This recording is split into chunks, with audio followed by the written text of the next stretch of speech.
যে ইমান প্রয়োজনে জ্বলে ওঠে না, যে ইমান সত্য ন্যায়ের কথা বলে না, যে ইমান প্রয়োজনে জ্বলে ওঠে না, যে ইমান সত্য ন্যায়ের কথা বলে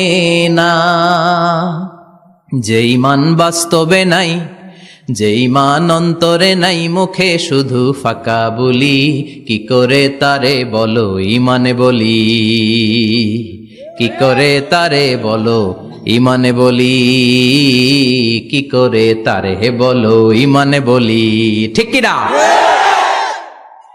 যে ইমান দিন কায়েমের আন্দোলনের ধার ধারে না,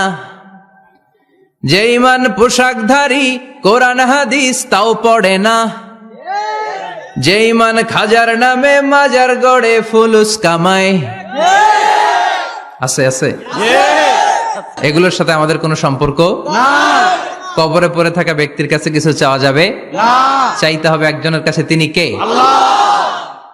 যে ইমান দিন কায়েমের আন্দোলনের ধার ধারে না,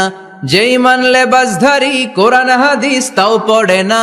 যে ইমান খাজার নামে মাজার গড়ে ফুলুস কামায়, যে ইমান শিরকিয়াতের আমল করে ভীত না হয়, যে ইমান বাস্তবে নাই, যে ইমান ময়দানে নাই, মুখে শুধু কথার কলি, কি করে তারে বলো ইমানে বলি,